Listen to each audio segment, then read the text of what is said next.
nkunimdie na wodi ye no amfa kwamo enti akonwa no ye hwan ne to ama ne to asifom se tem yenye ne saa ema no abranten se ekoba saa ne ho beto ne pa wo ba Facebook live a ebro mo call court no ene da ho ne mo a emfonyini no etwaguo no enti wo mo agina copious reference na ese eno no eye Ivory Coast wo mo enkrata asem ne omo emma mra ne mo eno mo gina edeka asasemi na asem no ekowie se ye maame Dorcas Affo-Toffey no abrantie bi edi asem no ekọ se maame no wonye Ghana ni ai wonye Ghana ni enti ewosa akonya no moji free nsem esanse kurom ha no se wonye Ghana ni a wontumi enyina se yento so aba ema onko Ghana mrasho fie enko mrasho dwani na abranti a yeka na aseme wono wayetemamuni ba mapa ewo nebu empataba eno ewo Jomoro atoye mantemu asemo ne yekan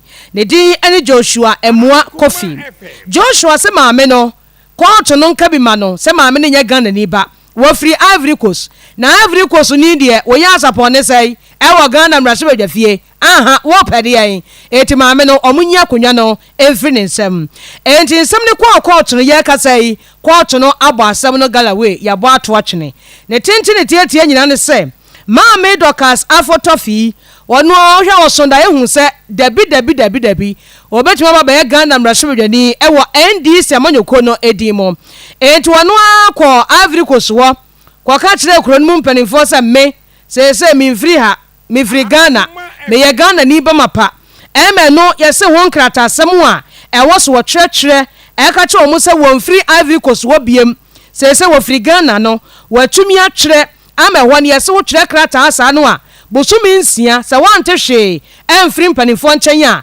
kyerɛ ye de stamp posisu se pan sa ane efiri na ekɔ wo ye Ghana ni ba mapa ana kuro bi a opesa wo koso ekwo free sa kuro duane mom enti nsam ne kwa court ho no no wanya danseni ma ne betwitwa je no danseni so ye obi o ye lawyer ni mapa ajeso no law no an odimu ewo ko divu aho eye owura daji anji Rodrigue wa bekasa wo se maame ne no kwasem sa krata no wo twere e de bre Ivory Coast mpanimfo beka say wano Dorcas Affo-Toffey won free krom obiem Ghana ha no wo free eno kura busumi nsia achi ansa no wo begina say yento ne so aba ewo Jomoro ewo NDC amanyoko odimo emo meye mrasho dwane enti eye no kwasem judge ni trans din hwe nkrata animu a hwe atekria e free Ivory Coast ba ye mu no ze abrante emua kofie ai kofie maame no akonya no wodise wotena so esanse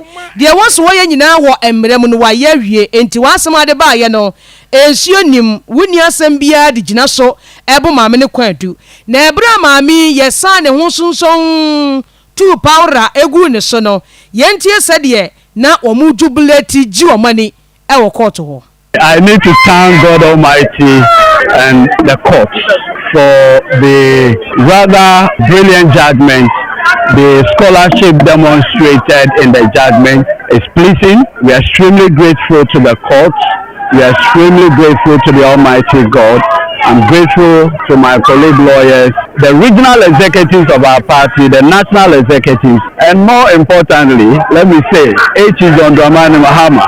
He has been on this matter right from the beginning. The expenses and everything. I mean, I'm extremely grateful. The national chairman of the party is not left out. The general secretary. All of them have been part of making what has happened today great. We put in a lot of industry. We didn't want to leave any loophole anywhere. I mean, culminating in traveling right to Ivory Coast together with my client, and we are extremely grateful to God. Aseda nyame wayebi ede ama womo enti lawyer ni awogine mo ema ye maame Dorcas Affo-Toffey yewra edusi tamaklo ena ate seja wo kasa said ya ye no eye nyame na aya ma womo sanse na omani nna enti na omadi nkunimu a eya aseda eno achi na wono so opani ogine mu twitwa ye ede ji Joshua Emua Coffee yewra Frank Davis enso ne nsentwefo edi nkomo. Trained lawyers, we are guided by the dictates that justice emanates from the courts, and the courts are not manned by saints or spirits. They are manned by human beings. We come to court and present our case.